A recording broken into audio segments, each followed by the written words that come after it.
بسم الله الرحمن الرحیم. السلام علیکم ورحمت الله وبرکاتہ. مینوالو شاجول سباون تاسو په خدمت کې حاضر یم د یو ګران مشر سره ناس یو چې الله ډیره حوصله ورکړي. الله دې هر مشر له زمونږ داسې حوصله ورکړي او داسې د خدمت جذبه ورکړي چې د خپل کشرانو د لپاره داسې خدمت کوي.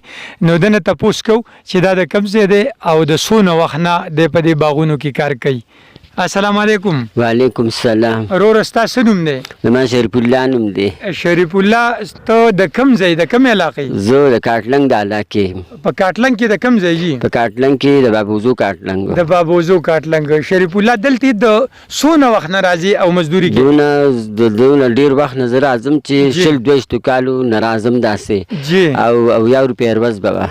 لومبۍ چې راتلې او 1 روپۍ ورځ به وه او اوس څو ده؟ اوس 200 ده. اوس 200 ده.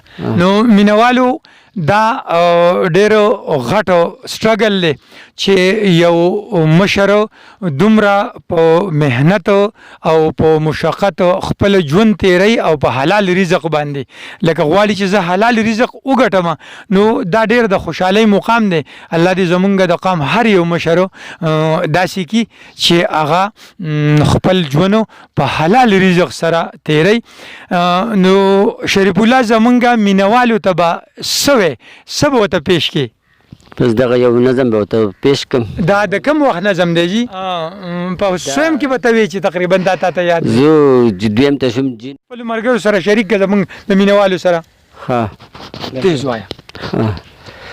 زمیدار زمیداری زمیدار غلی کری زمکې باغله وړومبې بیا کوي پکې خوارې کری دوی جوار غنم خم سبزي او تل کاري دا ذات د زمیدار دی پرې نکړي ناداري تو خو مخه محنت کوه ستا به ښه باچایي. ډېر ښه ډېر ښه شریف الله ډېر ښه. په اخره کې خپلو مینوالو ته یا قام ته څه میسج ورکول غواړي؟ زه خپلو مینوالو ته دا میسج ورکړم چې دوی خپل کار روزګار کوي او خپل مونځ اودس دې کوي هسې په زول باندې دې وخت نه ضایع کوي. ډېر ښه ډېر ښه ډېر ښه ډېر ښه.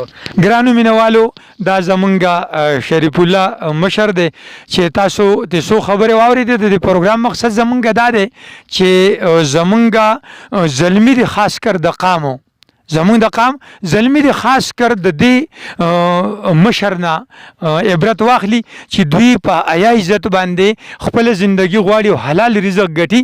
نو زه د دوی حوصلې ته سلام کوم او زمونږ د قام زلمي څنګه چې د مشر وي چې د وخت قدر دی کوي او د ځان قدر دی کوي د بل قدر دی کوي او وخت دی نه ضایع کوي. کم تعلیم کوي نو هغه د وخت ډېر زیات قدر کوي او چې کوم د دوی په شانتي مزدوري کوي نو هغه د وخت قدر کوي. زمونږ په وخت کې څنګه چې دوی وي نو ماته یو څو شعرونه یاد دي چې په دریم کې یا په څلورم کې چې په کتاب کې نظم او په هغې باندې لیکلي و په ټاپک و چې د وخت چغه چې دا وخت یو چغه وباسي.